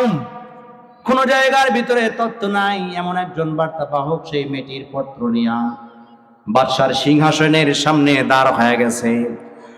পয়গম্বর শোনো, এমন একটা জায়গার থেকে এমন একটা চিঠি এসেছে, সেই চিঠি এমন কিছু লেখা আছে, সেটা পার্সোনালি আপনাকে পড়ার জন্য অনুরোধ করা হয়েছে। পয়গম্বর, এই যে চিঠি নেন, কিন্তু মেয়েটা সব থেকে বড় দরিদ্র, দরিদ্র এলাকার জেলে পল্লীর এই মেয়েটা অত্যন্ত দরিদ্র। যখন এই কথা শুনছেন, সুলাইমান পয়গম্বর আলাইহিস সালাতু ওয়াস সালাম বাদশাহী মেজাজের মধ্যে দাঁড় হয়ে গেলেন। ডাক দিয়ে বলে, এ মন্ত্রী দলেরা শোনো, আমি বাদশাহ, আমার টাকার অভাব নাই, আমার পয়সার অভাব নাই, জিন্নাতের বাদশাহ আমি। পক্ষী পাখি যত ধরনের কীট পতঙ্গ আছে সবাই আমার অনুকরণে, আমি বাদশাহ। সামান্য একজন জেলে কন্যা আমাকে বিবাহ দিল, এটা কি ঠিক করছে? হাতের মধ্যে পত্রটা নিছেন, নিয়ে সাথে সাথে টুকরো টুকরো করে জমিনের মধ্যে ফালাই দিছে। এই যে সুলাইমান পয়গম্বর আলাইহিস সালাম এই কথাটা বললেন, দেখি বলা ঠিক হয়েছে? আপনারা বলেন ঠিক হয়েছে? ফতোয়া দেয়া যাবে না। আসলে বিবাহের ক্ষেত্রে তো কুফু মিলাইতে হবে, এটা সুন্নত। এটা কি ভাই? সুন্নত। আমার আলোচনাগুলো বুঝতে হবে, কিন্তু কথার দিকে ফলো করেন। এখানে কুফুর ব্যাপার রয়েছে। বিবাহ শাদীর ক্ষেত্রে যদি পুরুষ এবং মেয়ে, পাত্র পাত্রীর পক্ষ যদি সমমাননা না হয়, পাত্রর যত সম্পদ, মেয়েরও যদি ওই পরিমাণে সম্পদ না হয়, তাহলে ওই সংসারটার মধ্যে অশান্তি আছে। ভালো করে খেয়াল করে দেখেন, কথা বলেন ঠিক নেবে ঠিক। এটার নাম হলো কুফু। পাত্র যতটুকু সম্পদ থাকা লাগবে, মেয়েরও ওই পরিমাণ সম্পদ থাকা লাগবে। এটা হলো কুফু সুন্নত, বিবাহের ক্ষেত্রে এটা দেখতে হয়। যখন কম বেশি হবে, মেয়ে যদি কম থাকে ছেলের বাড়ির মধ্যে গিয়ে আপনার সম্মান পাবে না, আবার যদি মেয়ে পক্ষ গরিব হয়ে থাকে ছেলের বাসা থেকে আসলে সেখানে সম্মান পাবে না। কথা বলে ঠিক নেবে। এই জন্য উভয় পক্ষে যদি সমমান হয় তাহলে এখানে অশান্তি নেই, বরং শান্তি আছে। এটাই হলো নবীর সুন্নাত। কথা বলেন ঠিক কিনা? ওই মিজাজে সুলাইমান পয়গম্বরের এটা বলা ঠিক হয়েছে। কথা বলেন ঠিক না বেঠিক? কিন্তু আল্লাহ তাআলা বলে, এই পয়গম্বর, এই নবী সুলাইমান, পয়গম্বর সুলভ আচরণ হলো না কিন্তু। আপনাদের মাঝে তাফসির করতেছি। কি করতেছি ভাই? বুঝেন কথা। একটা আয়াতের তাফসির, একটা আয়াতের তাফসির, এটা তো 3 মাস বছরও শেষ করা সম্ভব না। একটা নোক্তার তাফসির শেষ করা সম্ভব না। যা সংক্ষিপ্ত আকারে আয়াতের তাফসির আপনাদের মাঝে শোনাচ্ছি। সুলাইমান পয়গম্বর আলাইহিস সালাম যে শিক্ষাটা দিচ্ছেন শোনো, যে আল্লাহ তাআলা বলেন, সুলাইমান রে, পয়গম্বর সুলভ আচরণ হলো না কিন্তু, এটা আমার পছন্দ হলো না, কিন্তু তার মেজাজ অনুযায়ী কুফর অনুযায়ী ঠিক আছে। কথা বলেন ঠিক না বেঠিক? আল্লাহ কি বললেন? পয়গম্বর সুলভ আচরণ হলো না কিন্তু। ভাই সাউন্ড কই ভাই, একটু হালকা বাড়ায় দেন তো ভাই, গলা বসে যাচ্ছে। তো এই যে আসল পরীক্ষা শুরু হয়ে গেল। সুবহানাল্লাহ বলে। বললাম না সুলাইমান পয়গম্বর, একজন পয়গম্বরের অহংকার হওয়ার কারণে আল্লাহ তাআলা তাকেও ছেড়ে দেয়নি। সুবহানাল্লাহ বলে। শুরু হয়ে গেল আসল কাহিনী। সুলাইমান পয়গম্বর আলাইহিস সালাম যখন চিঠিটা টুকরো টুকরো করে জমিনের ভিতরে ফালায় দিলেন, আল্লাহ বললেন, সুলাইমান পয়গম্বর সুলভ আচরণ হলো না। শুরু হয়ে গেল এক আজব পরীক্ষা। আল্লাহ তাআলা বলেন, দেখেন দেখেন, পৃথিবীর জমিনের ভিতরে যত পয়গম্বরকে আল্লাহ তাআলা পাঠায় দিয়েছেন, সব পয়গম্বরের আলাদা আলাদা মুজিজা ছিল। সুবহানাল্লাহ বলে। আলাদা আলাদা মুজিজা ছিল। হযরত ইব্রাহিম পয়গম্বর আলাইহিস সালামের মুজিজা ছিল কি জানেন? আগুনের মধ্যে যখন তিনি গিয়েছেন, ওই আগুন তাকে পোড়ায় না, এটা ছিল তার আলাদা একটা মুজিজা। বলেন সুবহানাল্লাহ। ইব্রাহিম পয়গম্বর আগুন পড়ে না। হযরত ঈসা পয়গম্বর আলাইহিস সালাতু ওয়াস সালাম যখন কোন কবরের পাশ দিয়ে যাইত, হাজার হাজার বছরের আগের মরা লাশ পর্যন্ত জিন্দা হইয়া ঈসা পয়গম্বরের সামনে যখন বলছেন কুম বিইذনিল্লাহ, বলার সঙ্গে সঙ্গে মরা মানুষ জিন্দা হয়ে কথা বলতো। সুবহানাল্লাহ বলে। মুসলমান ভাইরা আমার শোনো, শুধুমাত্র তাই নয়, আদম পয়গম্বর আলাইহিস সালাতু ওয়াস সালাম তার আলাদা আলাদা মুজিজা ছিল। দাউদ পয়গম্বরের মুজিজা ছিল, যত বড় লোহা হোক না কেন হাতের মধ্যে ধরার সঙ্গে সঙ্গে লোহা মোমের মতো গলে যাইত। সুবহানাল্লাহ। এরকম ভাবে আমার পয়গম্বর আলাইহিস সালাতু ওয়াস সালামের মুজিজা ছিল, এমন মুজিজা, যদি কোনো আঙ্গুল কোনো বদনার মধ্যে আঙ্গুল ভিজাইতেন, শত শত মানুষ সেই পানি পান করার পরেও সেই পানি কখনো শেষ হয়ে যাইত না। সুবহানাল্লাহ। যদি কোনো খেজুর গাছের মধ্যে হাত দিতেন, মরা খেজুর পর্যন্ত জিন্দা হয়ে যাইত। শুকনা গাছের মধ্যে হাত দিলে শুকনা গাছ জিন্দা হয়ে যাইত। আমার পয়গম্বর আলাইহিস সালাতু ওয়াস সালাম মেরাজে গিয়েছেন, আকাশমণ্ডলী ভ্রমণ করেছে, প্রথম আসমান খুলে গিয়েছে, জমিন খুলে গিয়েছে, ইশারার কারণে চাঁদ দুখণ্ডিত হয়ে গেছে। অনুরূপ ভাবে সুলাইমান পয়গম্বরকেও আমার আল্লাহ তাআলা একটা মুজিজা দিয়েছে। বলেন সুবহানাল্লাহ। এই মুজিজার আসল কথা শোনেন, এমন মুজিজা, সেটা হলো হাতের আংটি। সুবহানাল্লাহ বলেন। বাসুলাইমা দাদ মুলকো সরওয়ারি, বাসুলাইমা দাদ মুলকো সরওয়ারি, সুদমতি ও খাতেমেশ দে ও পরি। সুবহানাল্লাহ। আল্লাহর পয়গম্বর আলাইহিস সালাতু ওয়াস সালামকে আংটি দেওয়া হয়েছে। এই আংটি যার কাছে থাকবে সে হবে বাদশা। এই আংটি যার কাছে থাকবে দুনিয়ার সব জিন্নাত তার অনুকরণ করবে, আকাশের পাখিগুলো তার কথা শুনবে, জমিনের সমস্ত কীট পতঙ্গগুলো তার অনুকরণ করবে। সুলাইমান পয়গম্বর আলাইহিস সালাতু ওয়াস সালাম এবার তার হাতের আংটিটা আল্লাহ তাআলা যখন তাকে দিয়েছেন, শর্ত হলো, আল্লাহ বলেন সুলাইমান শোন শোন, যখন এটা মুজিজার আংটি, যখন বাথরুমের মধ্যে যাবা, ওয়াশরুমের মধ্যে যাবা, অবশ্যই এটা পবিত্র জায়গার মধ্যে রেখে তারপরে যেতে হবে। সুবহানাল্লাহ। আল্লাহর এই শর্ত অনুযায়ী সুলাইমান পয়গম্বর আলাইহিস সালাতু ওয়াস সালাম বাথরুমের চাপ হয়েছে।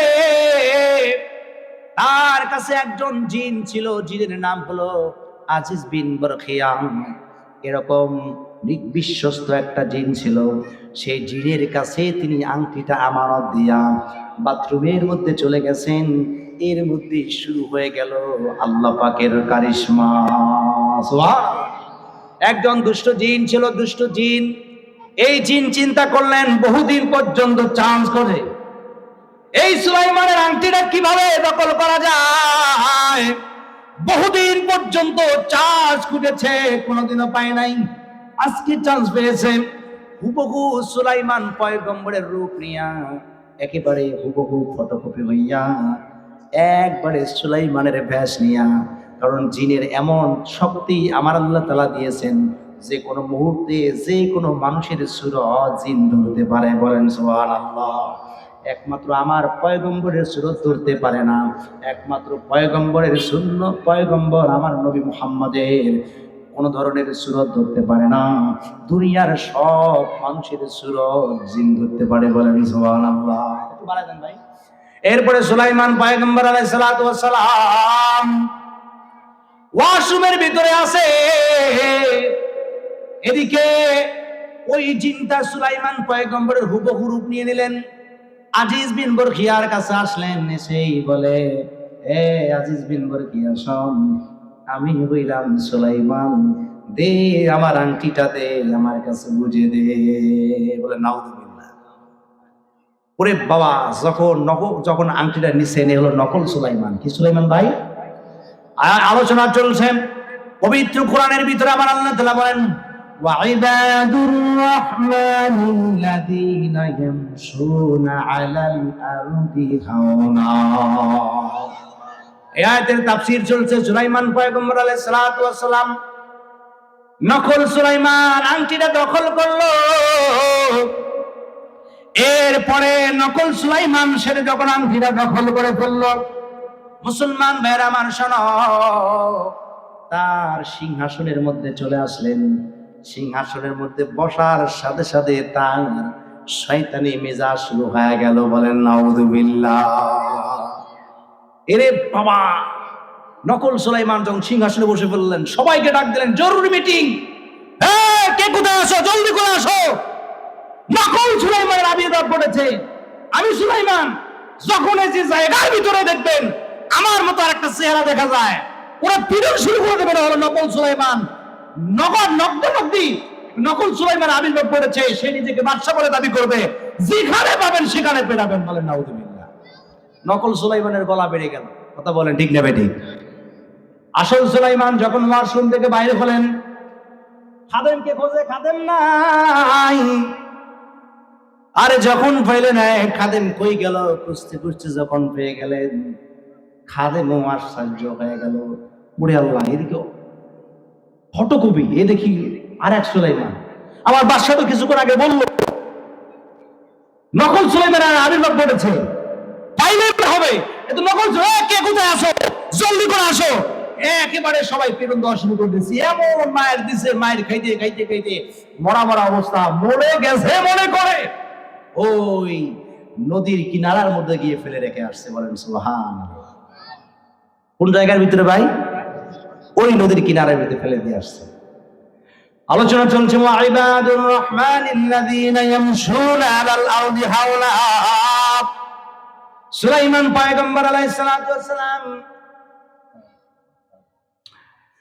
চিন্তা করলেন, ওই জায়গার ভিতরে যখন শুয়ে পড়লেন, তার শরীরের ভিতরে অস্তিত্ব নাই। পুরা শরীরের ভিতরে রক্ত দিয়ে জমাট বাঁধা, চেহারার ভিতরে একবারে জমাট বাঁধা রক্তের মতো, শরীরের কোনো অস্তিচাপ নাই।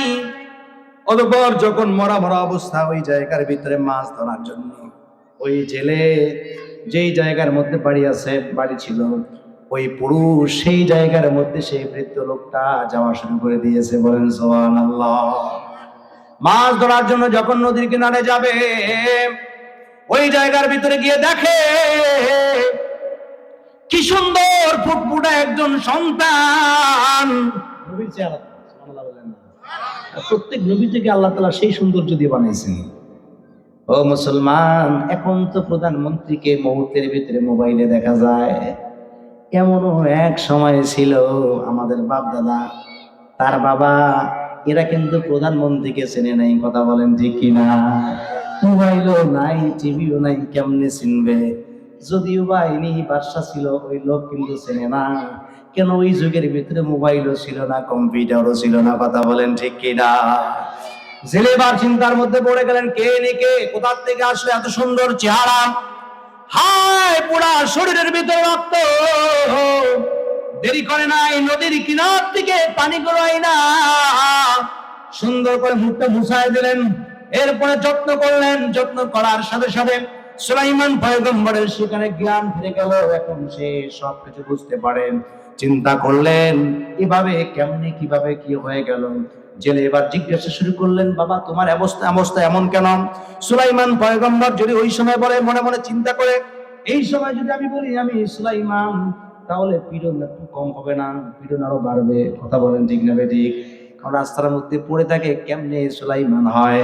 কেননা এই সময় যদি আপনার কোন একজন বুড়ি মহিলা এসে ডাক দিয়ে বলে আমি খালদা জিয়া, পীড়ন হবে না? নিজের খালদা জিয়া। সুলাইমান পয়গম্বর আলাইহিস সালাতু ওয়াস সালাম বলে গেলেন, এইভাবে পরিচয় দেওয়া যাবে না, মিথ্যা কথাও বলতে পারে না। সুলাইমান পয়গম্বর ডাক দিয়ে বলে, ও চাচা শোনো, প্রচন্ড মাথা আমার ব্যথা করে, এখন পরিচয় আমি দিতে পারছি না, সময় হলে বলবো, কিন্তু আমার অবস্থা খুব খারাপ। এরপরে সুলাইমান পয়গম্বর বলেন, আপনার বাসা আমাকে নিয়ে যান, একটু সুস্থ হই, তারপরে অবশ্যই আমার সব কথা খুলে বলবো। বলেন সুবহানাল্লাহ। খারাপ লাগতেছে? দোয়া করে দেবো। শেষ পর্যন্ত থাকবেন তো ইনশাআল্লাহ? বেশি বেশি লম্বা করবো না, একবারে সংক্ষিপ্ত করে জানাই দেবো। অহংকারের কি ফল, এটা খুব মারাত্মক জিনিস দোস্ত। মুসলমান ভাইয়ের আমার শোনাম, সুলাইমান পয়গম্বর আলাইহিস সালাতু ওয়াস সালাম তাকে বাড়ির মধ্যে নিয়ে যাওয়া হলো। 3 দিন পর সুলাইমান পয়গম্বর সুস্থ হয়ে গেলেন। এবার ডাক দিয়ে বলে যে, রে এই বাবা প্রত্যেকের পরিচয় কি ভালো করে জানায় দাও। সুলাইমান পয়গম্বর ডাক দিয়ে বলে, চাচা কোন জায়গা থেকে আসছি এখন আমায় ভালো করে বলতে পারছি না। যখন এভাবে কথোপকথন বিনিময় হয়ে যায়, যখন সুলাইমান পয়গম্বর তার বাড়ির মধ্যে যাওয়া শুরু করে দিয়েছেন, মুহূর্তের ভিতরে যখনই মাছ ধরার জন্য যায়, অন্য অন্য দিন যেই পরিমাণ মাছ পেয়েছে তার থেকে বেশি পরিমাণ বরকত শুরু হয়ে গেছে। জেলে এবার চিন্তা করলেন, হায় এই ছেলেটা যখন থেকে আমার বাড়ির মধ্যে এসেছে, তখন থেকে নিয়ে শুধুমাত্র বরকত আর বরকত, আমার এত পরিমাণ ব্যবসার মধ্যে লাভ শুরু হয়ে গেছে। এই সন্তান যদি আমার বাড়ির মধ্যে কারো কিছুদিন লাগতো, অবশ্যই আমার জন্য ভালো হইতো। সুলাইমান পয়গম্বরকে ডাক দিয়ে বলে, বাবা শোনো শোনো, তোমার বাড়ি যাওয়া দরকার নাই, আমার কথা শোনো, আমার কথা শোনো, আমার কাছে তুমি কর্মচারী হয়ে যাও, তোমাকে 200 দিরহাম দেওয়া হবে, অর্থাৎ তোমাকে 200 টাকা তোমাকে দেওয়া হবে, প্রতি মাসে 200 টাকা করে তুমি পাবা। এখন সুলাইমান পয়গম্বর আলাইহিস সালাতু ওয়াস সালাম চিন্তার মধ্যে পড়ে গেলেন। হায়, আল্লাহকে ডাক দিয়ে বলে, আল্লাহ আমি সুলাইমান পয়গম্বর বাদশাহ, জানি না কোন অপরাধের কারণে আমাকে আমার বাদশাহ থেকে তুমি নামাইলাম। আয় আল্লাহ, এখন সামান্য জেলের বাড়ির ভিতরে আমাকে কর্মচারী হওয়া লাগবে। ও মালিক রে, কিভাবে এটা সহ্য করে? আয় আল্লাহ, যদি কোন ধরনের অগোচরের ভিতরে আমি আপনার কাছে কোন ধরনের অপরাধ করে থাকি, আল্লাহ আমাকে মেহেরবানি করে ক্ষমা করে দাও। মুসলমান ভাইয়ের আমার শোনো, এরপরে সুলাইমান পয়গম্বর আলাইহিস সালাতু ওয়াস সালাম দীর্ঘ 3 বছর পর্যন্ত তার বাড়ির মধ্যে ছিল। এরপরে জেলে দেখলেন, হায় যখন থেকে নিয়ে এই সুলাইমান পয়গম্বর আসছে, ছেলে আসছে, তখন থেকে বরকত আর বরকত। আস্তে আস্তে জেলে আর সামান্য গরিব নাই, বরং ওই দেশের ভিতরে মোটামুটি এক ধরনের ধনী হয়ে গেছে। বলেন সুবহানাল্লাহ। এই মুসলমান ভাইয়ের আমার শোনো, এক পর্যায়ে জেলে চিন্তা করলেন, হায় এই ছেলে যতক্ষণ পর্যন্ত আমার বাড়ির মধ্যে ছিল শুধু বরকত আর বরকত, চিন্তার মধ্যে পড়ে গেলেন কিভাবে এই ছেলেটাকে আমার বাড়ির মধ্যে আরো কিছুদিন রাখা যায়। এক পর্যায়ে জেলে মনে মনে চিন্তা করলেন, ছেলে তো আমার বাড়ির মধ্যে আছে, এই সুলাইমান ভাই এই ছেলেটা আমার বাড়ির মধ্যে আছে। আহা, যতক্ষণ পর্যন্ত ছিল শুরু বরকত আর বরকত, ছেলের ব্যবহারও অনেক সুন্দর, কথাবার্তাও খুব সুন্দর, আহা চরিত্র দেখলাম অনেক সুন্দর। মনের ভিতরে একটা চিন্তা চলে আসলো, আহারে ছেলের ব্যবহারও কিন্তু খারাপ না, আমার মেয়েটা কিন্তু খারাপ না, আরে এই ছেলের সঙ্গে যদি আমার মেয়েটার বিবাহ হয়ে যায়, এই দুনিয়ার জীবনের ভিতরে আমি আর একটা সার্থক হাসিল হয়ে যাবে। সুবহানাল্লাহ। বুঝতেছেন আলোচনা? বুঝতেছেন? মুসলমান ভাইয়ের আমার শোনো, আল্লাহ বলে ইবাদুর রহমানিল্লাযীনা ইয়ামশুনা আলাল আরদি হাওলা।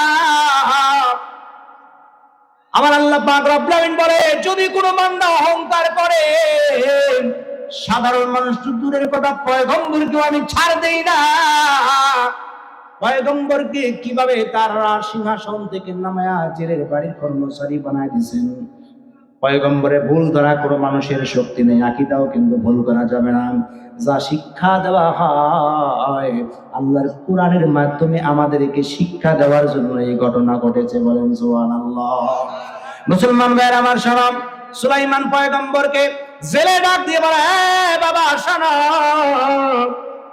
শোনো, আমার এই বাড়ির মধ্যে বলো দেখি যে আমি আছি আর আমার স্ত্রী আছে, বিবি আছে, তুমি বলো দেখি এই বাড়ির মধ্যে আরো কোনো কেউ থাকে নাকি, বলেন সুবহানাল্লাহ। সুলাইমান পয়গম্বর ডাক দিয়ে বলে, ও চাচা, না না, আপনি আর আপনার স্ত্রী আছে, আর কে আছে না আছে এটা আমি কিন্তু জানি না, বলেন সুবহানাল্লাহ। ডাক দিয়ে বলে, বাবা শোনো, শুধুমাত্র তোমার চাচি আর আমি না, আমার এই ঘরের ভিতরে এমন একজন আবলা সরলা সুশ্রী রাতের অন্ধকারে মাওলার কাছে তাহাজ্জুদের নামাজ আদায় করেন, দিনের বেলা রোজা আদায় করে, আমানতদার, সচ্চরিত্র, খোদা ভীরু এমন একজন গুণের নারী আমার কন্যা আছে। সুবহানাল্লাহ। এ বাবা শোন, ওই মেয়েটার সঙ্গে তোমার সাথে আমি বিবাহ দিতে চাই, যদি রাজি থাকো তাহলে আমাকে বলতে পারো, কোনো সমস্যা নাই। এবার সুলাইমান পয়গম্বরের চিন্তার মধ্যে পড়ে গেলেন, আয় আল্লাহ, ও মালিক রে, কোন অপরাধের কারণে সিংহাসন ছেড়ে দিলাম, ও মালিক রে, সামান্য জেলের কন্যা এখন বিবাহ করা লাগবে, জানি না কোন অপরাধের কারণে আমাকে শাস্তি দিচ্ছ, জানি না, ও মালিক রে শোন, যদি আমার অন্তরে বা বছরের ভিতরে কোন অন্যায় করে থাকি, মালিক রে আর শাস্তি দিস না, মালিক ক্ষমা করে দে, আর আমাকে শাস্তি দিস না, বলেন সুবহানাল্লাহ। এরপরে চিন্তা করলেন, এই যে আমার বর্তমান পরিস্থিতি, এখন এই অবস্থায় আমার যাওয়ার কোনো জায়গা নাই, এই অবস্থায় আমার বিবাহ করাটাই সব থেকে ভালো হয়ে যাবে, বলেন সুবহানাল্লাহ। রাজি হয়ে গেলেন। এবার আপন বিবির কাছে অনুমতি নেবেন। ডাক দিয়ে বলে, বিবি কই আছো? আমার বাড়ির মধ্যে যে ছেলেটা থাকে, বলো দেখি ছেলেটা কেমন, বলেন সুবহানাল্লাহ। ওই ছেলেটা কেমন, তার চরিত্র আখলাক গুলো কেমন? বিবি বলতেছে, স্বামী ছেলেটা তো মাশাআল্লাহ অনেক ভালো, সুবহানাল্লাহ বলে। ওই ছেলে আসার কারণে তোমার বরকত শুরু হয়ে গেল। আচ্ছা ভালো কথা, যদি বরকত শুরু হয়ে যায়, আমার ঘরের মধ্যে যে কন্যাটা আছে, ওই মেয়েটাকে এই ছেলের সঙ্গে বিবাহ দিতে চাই, বলেন সুবহানাল্লাহ। যেই এই কথা শুনছে, স্ত্রী, মেয়ে মানুষের পরিচিত তো জানেন না আপনারা? এরে বাবা, আরে স্বামী, মেয়ের সাথে বিবাহ কি করে না, আরেকবার কন্ত, ছেলেটা তো ভালো, বিবাহ দিতে চাই, সমস্যা কোথায়? ওই ছেলে যদি ভালো হইতো, তোমাকে মানুষ পিটায় পিটায় হত্যার করে রাস্তার মধ্যে ফেলে দেয়। ওরে বাবা, সাথে সাথে পোল্ট্রি নিছে, নিচে কি নিছে না? তো মেয়েদের এরকম পোল্ট্রি আছে, আমি আমার মা বোনদেরকে বলছি না, বাস্তব একটা চরিত্র আপনাদের মাঝে তুলে ধরলাম। তো যখন আমাদের সমাজে পুরুষেরা কি করতো, যদি এরকম তথ্য দিত যে কি রে, আরে বেডি আমার মেয়েকে আমি বিবাহ দেবো, অনুমতি নেওয়ার দরকার আছে, এখন রাজি আসিস না নাই সেই কথা বল। যদি কয় না নাই, অমনি পিটন শুরু। কথা বলেন ঠিক না ভাই? এরকম এরকম করা যাবে না। দেখেন জেলের চরিত্র কেমন, আখলাক কিরকম দেখেন। সেও কিন্তু আঘাত করে নাই, সে বলছে আমার বুদ্ধি আছে, সে অন্য পন্থায় ব্যবস্থা করছে। মাঝে মাঝে গিফট দিতে হয়, স্ত্রীকে গিফট দিতে হয়, উপহার দিতে হয়, তাহলে ভালোবাসা বৃদ্ধি পায়। এটা নবীর সুন্নাত। বলেন সুবহানাল্লাহ। যখন রাজি হবে না, গিফট দিবেন একটা বাজার থেকে, যদিও বা যার যতটুকু সামর্থ্য আছে, এটা সামান্য পরিমাণ হলো গিফট নিয়ে যাবেন, মাঝে মাঝে স্ত্রীকে দিবেন, দেখবেন ভালোবাসা বৃদ্ধি পাবে। এখন জেলে বাজারে চলে গেছেন, সুন্দর একটা নতুন শাড়ি কিনছেন, সুবহানাল্লাহ বলেন। কারণ বাড়ির মামলা বড় মামলা, কথা কয় না, বাড়ির থানা বড় থানা, এটা যে মিটাইতে পারে নাই, তার কপালে অশান্তি, ঘরের মধ্যে অশান্তি। কথা বলেন ঠিক কিনা? দুনিয়াটা তার একটা পুরো জাহান্নাম হয়ে যায়, ঠিক কিনা? এজন্য বাড়ির মামলা মিটাইতে হবে। এখন চাচায় গেছেন বাজার, নতুন একটা শাড়ি কিনছেন, এরপরে সুন্দর মিষ্টি কিনছেন, এরপরে একটা খিলি পান কিনছেন, সুবহানাল্লাহ বলেন। বাড়ির মধ্যে এসে বলতেছে, বিবি আপনার জন্য শাড়ি নিয়ে আসলাম। আরে বাবা এত সুন্দর শাড়ি, যাও পরে আসো। বাস পড়ছে, আল্লাহ এত সুন্দর দেখা যাইতেছে, মনে হয় এত সুন্দর দেখা যাইতেছে 40 বছর তোমার বয়স কমে গেছে, সুবহানাল্লাহ বলেন। এরপরে শাড়ি যখন পরানো হলো, মিষ্টি বাইর করে দিছে, বলেন সুবহানাল্লাহ। স্ত্রী খুশি, বাবা কোনোদিন আনেন না, আজকে আনলেন। মিষ্টি খাওয়ার পরে আরো আছে, একটু দাঁড়াও, আরো আছে। কি আছে? পান্ডা বাইর করে দিছে, বলেন সুবহানাল্লাহ। ওই কি ব্যাপার আজকে হঠাৎ করে এত কিছু, বুঝলাম না, কি কোনো ঘটনা, কি ব্যাপার আছে নাকি? বোঝো নাই বিবি, ওই কালকের ব্যাপারটা। সুবহানাল্লাহ বললেন না? আরে কালকের কি ব্যাপার? ওই ছেলেটা খুব ভালো ছেলে, বিবাহ দিতে চাই মেয়ের সাথে। কি বলো তুমি? স্ত্রী মনে মনে ভাবে, হায় হায়, সে গিফটটা দিল, এই সময় যদি না করি, মনের ভিতরে ভয় দূর করেছে, কোন সময় পিড়না পড়ে ফিরবে পড়ে। আরে আপনার মেয়ে, আপনি বুঝলেন, আমি এত কিছু বুঝি নাকি? সুবহানাল্লাহ কয় না? আমাদের মা বোন এরকম আছে না নাই? আলহামদুলিল্লাহ। মা বোনেরা যখন এরকম পোল্ট্রি দিবে, গিফট দিবেন, গিফট দিয়ে ইনশাআল্লাহ তাদের মন জয় করতে হবে। কথা বলেন ঠিক কিনা? এটা কিন্তু অনেক নরম মনের অধিকারী। যদি পাকা হন আপনি, তাহলে ভেঙে যাবে, তাদেরকে আঘাত করা যাবে না, বুঝাইতে হবে। এভাবে বুঝায় শোনা যদি আমরা নিতে পারি, তাহলে ঘরটা হবে জান্নাতের বাগান। কথা বলেন ঠিক কিনা? আপনাদের খারাপ লাগতেছে? এরপরে স্ত্রী রাজি হয়ে গেল, মামলা একেবারে ডিসমিস। আরো মামলা আছে, অশান্তি আছে।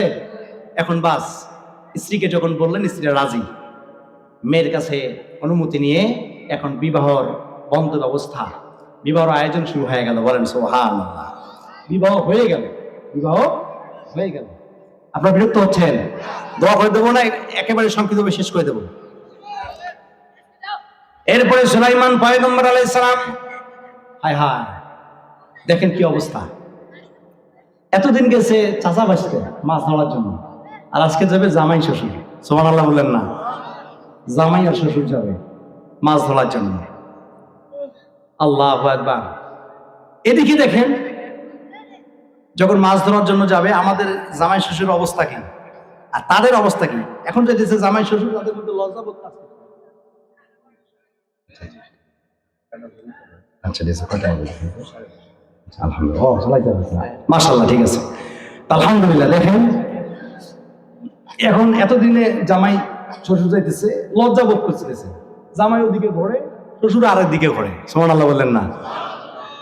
এই দৃশ্য। আর আমাদের জামাই শ্বশুর অবস্থা কি? ঠান্ডার দিন, কিসের দিন ভাই? ঠান্ডার দিন জামাই শ্বশুর একসাথে যাইতেছে, বয়স প্রায় সেম সেম, অল্প কম বেশি। এখনকার জামাই শ্বশুরের অবস্থা, কথা বলে ঠিক না পারি? এখন জামাই কয়, শ্বশুর বাবাজি কি হলো বাবা? খুব ঠান্ডা লাগতেছে। ঠান্ডা লাগে কেমন? কি সমস্যা কি? ঠান্ডা লাগতেছে মানে? মেয়াজ আছে না নাই? আরে মেয়াজ আছে না নাই? আরে মেয়াজ কি করে? আরে সিগারেটটা ধরো, খুব ঠান্ডা লাগতেছে। কি কথা বলে ঠিক না পারি? এখনকার জামাই শ্বশুর মানে ফ্রেন্ডলি আসা, কিন্তু এই ম্যাচ তো ধরা যাবে না। কথা বলেন ঠিক না বেটি? ম্যাচ ধরা যাবে? এটা হারাম। আমাদের যুবক ভাইয়েরা যারা সিগারেট খান, এটা সম্পূর্ণ হারাম, এটা ছেড়ে দেন। আল্লাহ নবী সুলাইমান পয়গম্বর আলাইহিস সালাম জামাই শ্বশুর মিলে যখন যাওয়া শুরু করে দিয়েছে, ও মুসলমান শোনো, এদিকে নকল সুলাইমানের গরম শুরু হয়ে গেছে। মনে আছে? ও বাবা, পেঁয়াজের কেজি ছিল 30 টাকা, বানায় দিছে 500 টাকা। মা কথা কয় না? আরে ভালো রাস্তা ভেঙ্গে খান খান করা শুরু করে দিয়েছে। রাস্তার মধ্যে ঠিক করবে সেই জায়গায় মারি দেয়, যেই জায়গায় খায় অন্য জায়গার মধ্যে আবার বাড়ি লাগার জন্য টাকা পাঠায়। কথা বলে ঠিক হবে? নকল সুলাইমান যেভাবে দেশের মধ্যে এমন অরাজকতা সৃষ্টি করে দিয়েছে, আলুর কেজি গুলো 30 টাকা বানায় দিছে 100 টাকা। পুরা মানুষের মধ্যে, দেশের মধ্যে অশান্তি শুরু হয়ে গেছে। ও মুসলমান ভাইয়ার আমার, এমন ভাবে গরম শুরু হয়ে গেছে, পেঁয়াজের কেজি বাড়ায় দিছে, রসুনের কেজি বাড়ায় দিছে, পেট্রোলের দাম বাড়ায় দিছে, সব মানুষেরা অশান্তির মধ্যে পড়ে গেছে। হায়, সুলাইমানের আচরণ তো এমন ছিল না। ঠিক না বেটি? এর আচরণ এমন হলো কেন?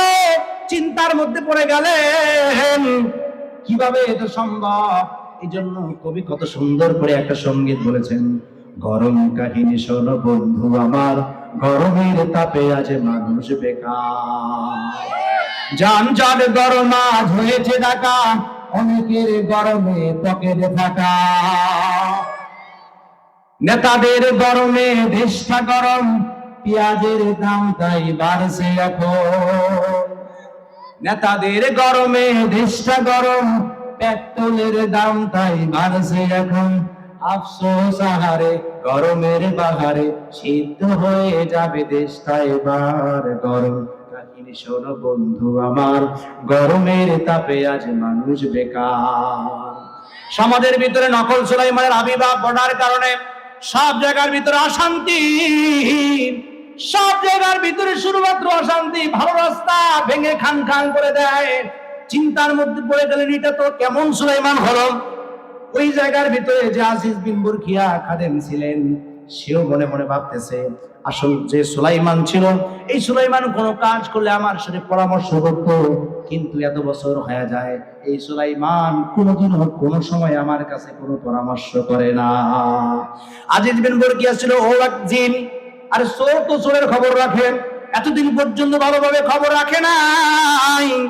এখন যখন দেখে সব জায়গার ভিতরে শুধুমাত্র অশান্তি, ভালো করে জিন তো জিনের খবর জানে, লক্ষ্য করে দেখে হায় হায়, এটা তো মানুষ জিন নয়, এটা তো মানুষ সুলাইমান নয়, বরং এটা শয়তান সুলাইমানের রূপ ধারণ করেছে। বলেন নাউযুবিল্লাহ। আজিজ বিন বুরকিয়া কয়, কিরে, এ তো নকল সুলাইমান। আরে এ নকল সুলাইমান, ধর, কে কোথায় আসো, ধর। ওরে বাবা, যখন এই নকল সুলাইমান টের পেয়েছে আমাকে ধরতে ফেলতেছে, এ যখন টের পাইছে, এ তো আরেক বার্তা, আরে কো এ নকল সুলাইমান ধর, এ কো ধর, ও কো ধর। আরে যখন শহরের মধ্যে যখন পকেট মারি, পকেট কাটে, মোবাইলটা যখন ধরে, পকেট চোর আর এক বার্তা। আর যখন একজন মানুষের এভাবে মোবাইলটা ধরে, এটা তো ধরলো, এটা তো বলবে মোবাইল তো ধরলো, এখন এই তো আরেক বার্তা, ও বলছে এ চোর, ও কো ও চোর। এভাবে দুইজনে মারামারি শুরু হয়ে যায়। কথা বলে ঠিক হবে? দুইজনে দেয় তোর। নকল সুলাইমানের কথা যখন বলছে, ও ধর, ও কো ও ধর, এখন দুইজনের পিটন শুরু। হায় হায়, দুইজনে দৌড় দেওয়া শুরু করে দিয়েছে। এখন দুইজনে যায় যায় যায়, এমন পরিস্থিতি হয়ে গেছে, জিন মার খাইতে খাইতে এখন সে, তার তো মেশার শক্তি আছে, এখন সে মিশে গেছে। আর মেশে কিন্তু সেই যে আপনার মুজিজার যে আংটিটা রয়েছে, এটা কিন্তু মেশে না। সুবহানাল্লাহ, এটা মেশে না, মুজিজার আংটি মেশে না। ও মুসলমান শোনো, যেদিকে যায় সেই সিংহাসন, সেই আংটি আর মেশে না। যেদিকে যায় মায়ের শুধু শুরু হয়ে যায়। এমন এক পর্যায়ে শুরু হয়ে গেল, মানুষ বুঝতে পারে এই যে আংটিটা যেদিক দিয়ে যাইতেছে, শয়তান সেদিক দিয়ে যায়। চিন্তার মধ্যে পড়ে গেলেন কিভাবে তাকে ধরা যায়। এবার এই নকল সুলাইমান নিজেকে আর বাঁচাইতে পারে না, যেদিকে যায় সেদিকেই মানুষ বুঝতে পারেন। এক পর্যায়ে পালাইতে পালাইতে সেই নদীর কিনারার মধ্যে গেল। যাওয়ার পরে দেখে এই আংটি যতক্ষণ পর্যন্ত আমার কাছে থাকে ততক্ষণ পর্যন্ত মানুষ পিছন ছাড়ে না। এই জন্য সেই আংটিটা মুহূর্তের ভিতরে সেই নদীর মধ্যে পালায় দিল। কথা বুঝেন নাই? ও মুসলমান শোনো, যখন এই আংটি ওই নদীর কিনারার মধ্যে ফেলাই দিছে, আর দেরি করে নাই, সঙ্গে সঙ্গে নদীর কিনারার মধ্যে সেই একটা মাছ ওই আংটিটাকে মুহূর্তের ভিতরে খেয়ে ফেলছে। বলেন সুবহানাল্লাহ। ও মুসলমান ভাইরা আমার শোনো, যখন এই মাছ আংটিটাকে খাইছে, সমুদ্রের ভিতরে যতগুলো মাছের দল আছে সব মাছগুলো সেই মাছের পিছন নেওয়া শুরু হয়ে গেছে। আল্লাহ বলে না, আবার জোরে আল্লাহু আকবার। যেই মাছটা খাওয়া শুরু করে দিয়েছে, সমুদ্রের সব মাছগুলো তার পেছনে নেওয়া শুরু হয়ে গেছে। এইবার যেদিকে ওই মাছটা যায় সব মাছগুলো তার দিকে যায়। এদিকে দেখেন ওই জামাই আর শ্বশুর মাছ ধরার জন্য নদীর কিনারার মধ্যে যায় কি যায় না? মনে আছে? পয়েন্টগুলো মনে রাখতে হবে। মনে আছে তো? মুসলমান ভাইরা আমার শোনো, জামাই শ্বশুর সেই জায়গার ভিতরে যায়, নদীর কিনারার ভিতরে মাছের জাল ফেলাই দিছে। মুসলমান ভাইরা আমার, আলোচনা চলছে পবিত্র কোরআনের ভিতরে। রব্বি কারীম আয়াতের মধ্যে ঘোষণা করেন, তাফসীর চলছে, আল্লাহ তাআলা বলেন ওয়া ইবাদুর রাহমানিল্লাযীনা ইয়ামশুনা আলাল আরদি হাওনা। তাফসীর চলছেন, আল্লাহ নবী সাল্লাল্লাহু আলাইহি সাল্লাম ওই জায়গার মধ্যে যাওয়া শুরু হয়ে গেল। শ্বশুর সহ যখন নদীর কিনারার মধ্যে পৌঁছে গেলেন, আল্লাহর হুকুমে সেই মাছগুলো তাদের কাছে আসা শুরু হয়ে গেছে। যেই মাছটা আংটি খেয়েছেন, সমুদ্রের সব মাছগুলো তাদের কাছে আসা শুরু হয়ে গেছে। আর অমনি যখন জাল ফেলাইছে, তাফসীরের ভিতরে লেখা হয় ওই জাল ফেলার সঙ্গে সঙ্গে একবারে 4টা নৌকা ভর্তি মাছ হয়ে গেছে। মুসলমান ভাইরা আমার শোনো, সবগুলো মাছ বিক্রি করে দিল। এমন একটা মাছ আলাদা রঙের বরণের বড় মোটা দাদা দেখা যায়। চিন্তার মধ্যে পড়ে গেলেন শ্বশুর, ডাক দিয়ে ভাই আল্লাহ, এই মাছটা আলাদা দেখা যায় কেন আলাদা দেখা যায়? আজকে তো নতুন আমার মেয়ের বিবাহ হয়ে গেল, না এই মাছটা বিক্রি করা যাবে না, আমি নিয়ে যাব। মাছটা নিয়ে চিন্তা করলেন যে বাড়ির মধ্যে যাওয়ার পরে এই মাছটা আমার বিকে দিব, সুন্দর করে রান্না করে আমার জামাই সুলাইমান, আমার জামাই বাবাজির জন্য রান্না করে দেবে। এটা অবশ্যই আজকে খাওয়ার জন্য আমাদের ভালো হয়ে যাবে। বলেন সুবহানাল্লাহ। মুসলমান ভাইয়ের আমার, মাছ বিক্রি করতে করতে জেলে আর কোনো গরিব নাই, ধনী হয়ে গেছে। সমাজের ভিতরে প্রভাব চলে হয়ে গেছে, কোটিপতি হয়ে গেছে। টাকার কোনো অভাব নাই, পয়সার কোনো অভাব নাই। এমন একজন সুলাইমান জামাই পেয়ে গেলেন, তখনও পরিচয় বিনিময় হলো না। অতঃপর সেই আংটি, সেই মাছটা নিয়ে আসলেন। যেই মাছ আংটি খেয়ে ফেলছে, মাছটা বাড়ির মধ্যে নিয়ে আসলেন। বলেন সুবহানাল্লাহ। আপন মেয়েকে ডাক দিয়ে বলে, মাগো, ও মাগো, আয়, কোন জায়গায় আছে, জলদি করে দৌড়বে, দেখ কত সুন্দর একটা মাছ এনেছি, আয়। মাছটা সুন্দর করে কেটে আজকে নতুন জামাইয়ের জন্য মাছটা সুন্দর করে রান্না কর। আজকে আমার এই জামাইকে নিজের মতো করে আদর করে খাওয়াবো। বলেন সুবহানাল্লাহ। যেই নাকি বডির মধ্যে মাছটা ফাড়াই শুরু করে দিয়েছে, আল্লাহু আকবার, আল্লাহু আকবার, অমনি সেই মুজিজার আংটি মাছটা থেকে জমিনের মধ্যে পড়ে গেল। বলেন সুবহানাল্লাহ। এই মুসলমান, সাধারণ কোন আংটি নয়, এটা মুজিজার আংটি। পড়ার সঙ্গে সঙ্গে পুরো ঘর উজ্জ্বল হয়ে গেছে, এমন আলোকিত হয়েছে, কোনদিন এমন আংটি দেখে নাই। ঝলমলা সুন্দর চকচকা মুজিজার আল্লাহ প্রদত্ত আংটি দেখে একেবারে দিশেহারা হয়ে গেছে। ডাক দিয়ে বলে, বাবা রে, কোত্থেকে মাশাআল্লাহ, এত সুন্দর আংটি কোনদিনও দেখি নাই। মেয়েবার খুশি হয়ে গেলেন। ও মুসলমান, শোনো শোনো, আমার আল্লাহ পাক রব্বুল আলামিন একজন পয়গম্বর অহংকার করার কারণে কিভাবে তাকে শাস্তি দিয়া, পল্টি দিয়া ঘুরায়া সুলাইমান পয়গম্বর যখন মাপ চাইল, আমার আল্লাহ কেমনে ঘুরায়া দেখেন আবার সিংহাসন দিয়া দেয়। বিরক্ত হচ্ছেন আপনারা? দোয়া করে দেবো, শেষ করে দেবো। এরপরে মুসলমান ভাইয়ের আমার শোনা, সুলাইমান পয়গম্বর আলাইহিস সালাতু ওয়াস সালাম বাড়ির মধ্যে আসলেন, আর নতুন স্ত্রী না মনে মনে ভাবলেন এই মাছটা তো সুন্দর করে রান্না করে খাওয়াবো, আর যেহেতু আমার জামাই এখনো পর্যন্ত কোনো গিফট দেই নাই, কোনো উপহার দেই নাই, আজকে আমাদের প্রথম রাত, আজকে আমার স্বামীর জন্য এই আংটিটা তার কাছে উপহার দিয়ে দেব। মুসলমান ভাইরা আমার শোনা,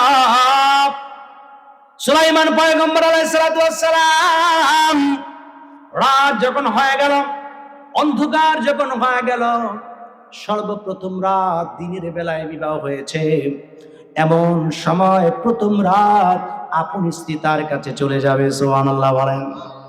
আরে নবী আর হলো এমন পর্দাশীল নারী, দুজনে লজ্জাবতী, দুজনের মধ্যে লজ্জা কাজ করে।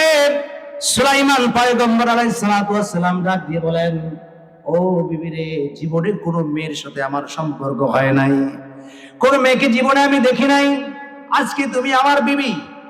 বাসরাতের ভিতরে অনেক কথা থাকে, বিবিকে ডাক দিয়ে বলে, বিবি রে, আজকে আমাদের প্রথম রাত, কোনোদিন তোমার সাথে কথাবার্তা হয় নাই, তোমার সাথে আমার কিছু পার্সোনাল কথা আছে, বলেন সুবহানাল্লাহ। মুসলমান ভাইয়েরা আমার, একটা খুব তাড়াতাড়ি গলা খেয়ে ফেললো, গলা বসে ফেলছে। এরপরে সুলাইমান পয়গম্বর আলাইহিস সালাতু ওয়াস সালাম তার স্ত্রীকে ডাক দিয়ে বলেন, বিবি রে, এ বিবি, আজকে আমাদের প্রথম রাত, একটা কথা হলো, তোমার কাছ থেকে আমার একটা বিষয় শোনার বাকি আছে, বলেন সুবহানাল্লাহ। তখন ডাক দিয়ে বলেন, বিবি, সেই কথাটা হলো, পৃথিবীর জমিনের ভিতরে একজন নারীর কোন না কোন ছেলেকে ভালোবাসে, মহব্বত করে, ভালো লাগা কাজ করে। তোমার জিন্দেগির ভিতরে যদি এমন কোন নারী থাকে, এমন কোন ছেলে থাকে, আমাকে যদি তুমি বলো, কোনো টেনশন নাই, তোমার জন্য আমি ব্যবস্থা করব, ওই ছেলের সঙ্গে তোমার সাক্ষাতের ব্যবস্থা করে দেব, বলেন সুবহানাল্লাহ। যখন এই কথা বলছে, বিবি ডাক দিয়ে বলে, সন্তান, যুবক শোন, এমন কথা এই দিনের ভিতরে বলবা না, আমার জীবনের ভিতরে আলাদা এক ইতিহাস রয়েছে, ওই কথা যদি আমার স্মরণ হয়, যায় নামাজের মুসল্লা আমার কান্নায় ভরে যায়। যুবক শোনো, এই মাত্র তাহাজ্জুদের নামাজ আদায় করলাম, নফল নামাজ আদায় করে চোখের পানি ফালায় দিয়ে আসলাম, আমিও কিন্তু একজন ছেলেকে ভালোবাসি, বলেন সুবহানাল্লাহ। সুলাইমান মনে মনে ভাবে, কি কত বড় ডাকাইত্রী, এর বাবা বললো সারাদিন রোজা রাখে, আর রাতের বেলায় তাহাজ্জুদের নামাজ আদায় করে, এ দেখি বলে অন্য ছেলের সাথে সম্পর্ক, কত বড় ডাকায়। এরপরে ডাক দিয়ে বলে, কোন ছেলে বলো। বিবি এবার ডাক দিয়ে বলে, এমন ছেলে যে ছেলের কথা বলা যাবে না, কোনো সমস্যা নাই, আমি আমার বাবার কাছ থেকে শুনেছি আপনারও কিন্তু ব্যবহারটা খারাপ না, বলেন সুবহানাল্লাহ। আপনার ব্যাপারে, আদব আখলাকের ব্যাপারে আমি শুনছি, এখন আমি সেই ছেলেকে ভুলে গেলাম, এখন আমি আপনাকেই নিজের স্বামী হিসেবে গ্রহণ করে নিলাম, বলেন সুবহানাল্লাহ।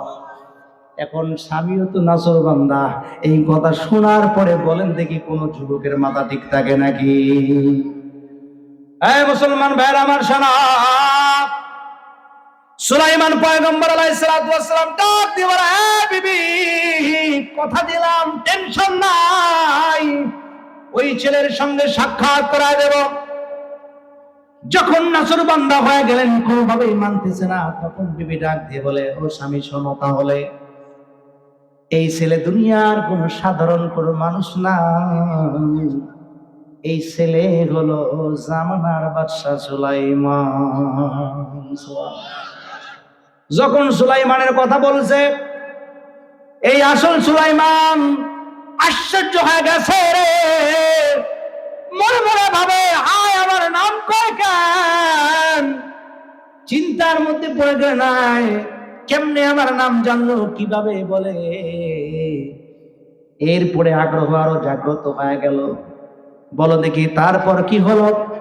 স্ত্রী এবার ডাক দিয়ে বলে, শোনো, সেই সুলাইমান পয়গম্বর সারা দুনিয়ায় খবর পাঠায় দিছে, 6 গুণের নারী যদি কোনো জায়গার ভিতরে পাওয়া যায় অবশ্যই তাকে বিবাহ করবে। ওই 6 গুণের নারী আল্লাহ আল্লাহ তাআলা আমাকে দান করছেন, বলেন সুবহানাল্লাহ। এই ভরসায় যখন এই খবর আমার কাছে এসে গেছে, আমি সুন্দর করে একখানা চিঠি লিখেছি, বলেন সুবহানাল্লাহ।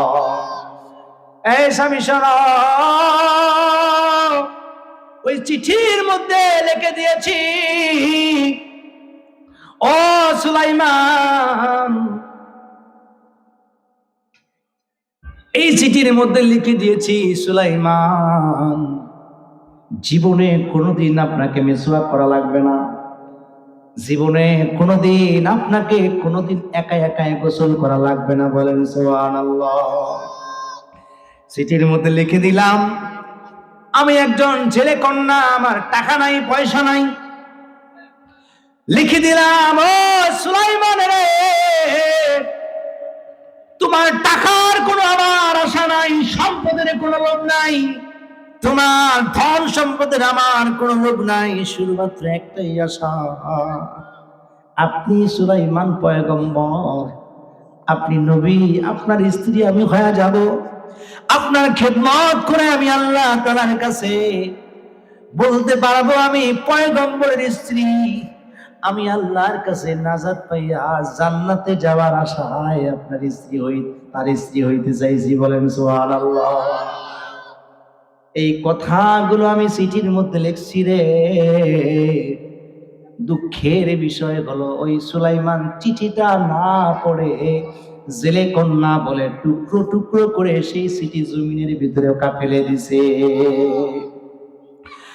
যখন এই খবর আমার কাছে আসলো সুলাইমান চিঠিখানা ছিঁড়ে ফেলে দিয়েছে, স্বামী শোন, আমি ওই সময় আমার দুহাত আল্লাহর কাছে তুলে দিয়েছি, মালিক রে,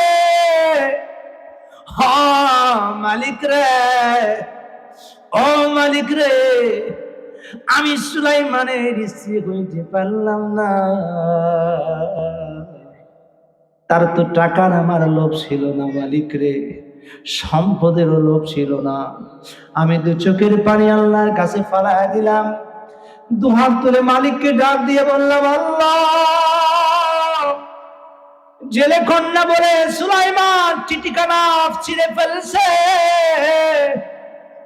ও আল্লাহ, যেই বাদশাহিত্বের কারণে সুলাইমান অহংকার করে চিঠিখানা ছিঁড়ে ফেলছে, ও আল্লাহ, যে আল্লাহ তুমি সুলাইমানকে বাদশা বানাইছো, ওই আল্লাহ কিন্তু তুমি আমাকে জেলে কন্যা বানাইছো। তুমি যদি ইচ্ছা করো আমাকেও তুমি বাদশা বানাইতে পারো, আর সুলাইমানকেও গরিব বানায়া তার সাথে আমাকে বিবাহ দিতে পারো। ও স্বামীরে শোনো, আমার আল্লাহ তাআলা দুনিয়ার ভিতরে 7 দোয়া আমার কবুল করছে, 7 দোয়া কবুল করছে, কিন্তু শুধুমাত্র সুলাইমান পয়গম্বরের সাথে বিবাহর এই দোয়াটা আমার আল্লাহ তাআলা কবুল করে নাই। এই জন্য কিছুক্ষণ আগে যাই নামাজের মুসল্লায় আল্লাহর কাছে আবার চোখের পানি ফেলায় দেয়া দোয়া করলাম, বলেন সুবহানাল্লাহ। যখন এই কথা সুলাইমান পয়গম্বর শুনছেন, বলে, হায়, কোন মেয়েকে আমি কষ্ট দিয়ে ফেলছি, বলেন সুবহানাল্লাহ। আমার বুঝে আসছে, সুলাইমান এবার দুহাত তুলে আল্লাহকে ডাক দিয়ে বলে, মালিক রে,